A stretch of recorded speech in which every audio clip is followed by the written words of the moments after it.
Today we're talking about Esther. So there was a king, and the king had all of his friends over for a party, right? And they spent days like drinking and having fun and partying. And he had this queen, and the queen was real beautiful. And after some days of partying, the king says, "Hey honey, I need you to dress up and I want you to come and parade yourself around my friends." And the challenge there was that would be like today a guy saying to his wife, "Come walk naked amongst my friends."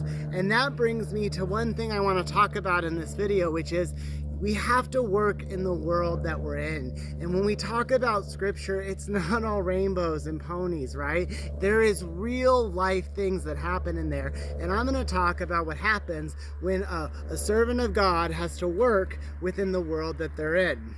So the queen told the king, "No, I'm not going to come parade around your friends." So the king said, "That's great, bye," and booted her. And then the king calls for all these virgins, all the fair virgins in the land to come to him. And the reason is because we have to work in the world we're in. The king would sleep with a virgin at night, and he would choose his favorite. Now, amongst this time, one of these virgins' name was Esther, who was a servant of God. And Esther's parents were no longer around, but she was raised by a Jew named Mordecai. And he was actually in the king's court. He and a man, Haman, will come into play in this in just a moment. Now, Esther was chosen to be queen.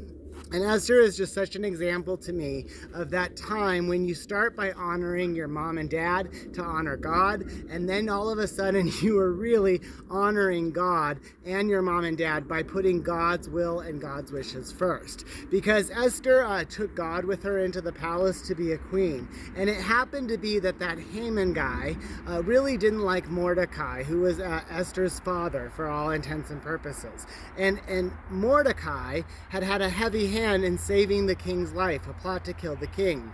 So Haman plotted to have all the Jews killed because he knew that Mordecai was a Jew and he was really against him. So Mordecai writes to Esther, who's queen now, praying and living under God's rule in the king's house. And he says, "Hey, I need you to go to the king and you have to talk to him. You have to save our people."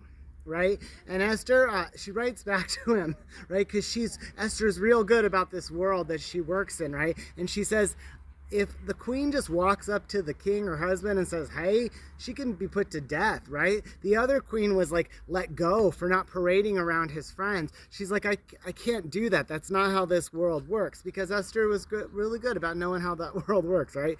But Mordecai, who is her father, really, like the guy who raised her, right, says to her, "This is for your people."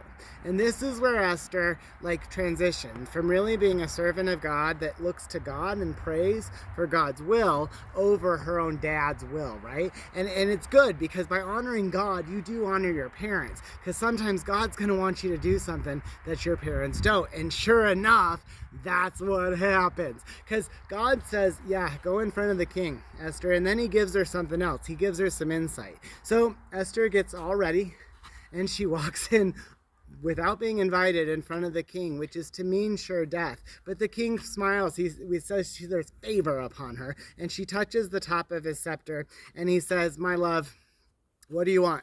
"Anything up to half of the kingdom," which was, by the way, the world we live in back then. That was something kings often did. And at that point, right? Remember, Mordecai, her dad's will is to free all of the people. So she could ask for that, right? But God's given her a different plan. And because she's going to follow God's will over her earthly fathers, she says to him, "I just want to throw a party for you and for Haman, who's this guy in the court. Let's throw a party." And so sure enough, the Haman finds out, the king says sure, and Haman goes home, tells his wife, "Oh, look at this, all this great stuff's going to happen."